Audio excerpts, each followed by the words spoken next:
చేయాలన్నది కూటమి ఆకాంక్షగా తెలిపారు.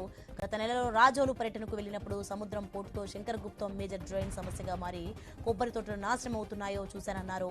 మరో కొబ్బరి చెట్టు దెబ్బతినక ముందే ఈ సమస్యను పరిష్కరించాలని నిర్ణయించుకున్నట్టు చెప్పారు. ముక్కోటి ఏకాదశి రోజున శంకర్ గుప్తం డ్రైన్ ఆధునీకరణ పనులకు శంకుస్థాపన చేయడం ఆనందంగా ఉందన్నారు పవన్ కళ్యాణ్. తక్షణం నిధులు మంజూరు చేయించిన ముఖ్యమంత్రి చంద్రబాబుకు కోనసీమ రైతాంగం తరపున ధన్యవాదాలు తెలిపారు డిప్యూటీ సీఎం.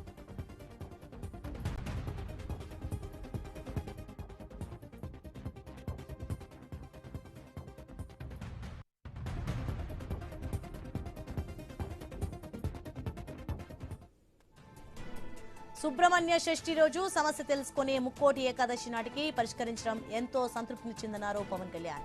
అంబేద్కర్ కోనసీమ జిల్లా పరిధిలోని శంకరగుప్తం మేజర్ డ్రైన్ ఆధునీకరణ పనులకు మంగళగిరిలోని క్యాంపు కార్యాలయం నుంచే వర్చువల్ గా శంకుస్థాపన చేశారు. 20,62,00,000 అంచనాతో శంకరగుప్తం మేజర్ డ్రైన్ 8.5 కిలోమీటర్ నుంచి 16.5 కిలోమీటర్ వరకు ద్వారా పుడికతీత పనులు, డ్రైన్ మొదలైన ప్రాంతం నుంచి 14.5 కిలోమీటర్ వరకు ఇరువైపులా గట్లు పటిష్టపరిచే పనులు చేపట్టనున్నారు.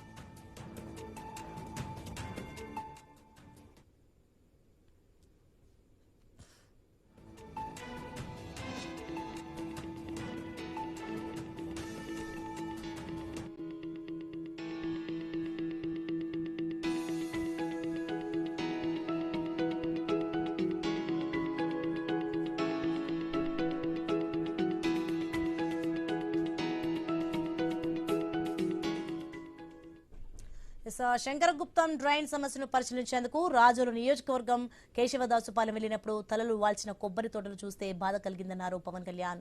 సుమారు 1,00,000 చెట్లు మోడుబారిన విషయం తెలుసుకుని కలత చెందినట్టు తెలిపారు. కొబ్బరి తోటలు లేని కోనసీమను ఊహించలేమన్నారు. 45 రోజుల్లో సమస్య పరిష్కారానికి ఒక యాక్షన్ ప్లాన్ అవసరమని ఆనాడు వివరించినట్టు గుర్తు చేసుకున్నారు. కానీ సీఎం చంద్రబాబు 35 రోజుల్లోపే 20,77,00,000 కేటాయించి పనులు ప్రారంభించే అవకాశం కల్పించారన్నారు. శంకరగుప్తం డ్రైన్ లో 250 ఎకరాలు అన్యాక్రాంతమైనట్టు తెలిసిందని, ఈ ఆక్రమణలపై జిల్లా కలెక్టర్ దృష్టి సారించాలన్నారు. శంకరగుప్తం మేజర్ డ్రైన్ ఆధునీకరణతో వందలాది మంది కొబ్బరి రైతులకు ఉపశమనం కలుగుతుందని డిప్యూటీ సీఎం తెలిపారు.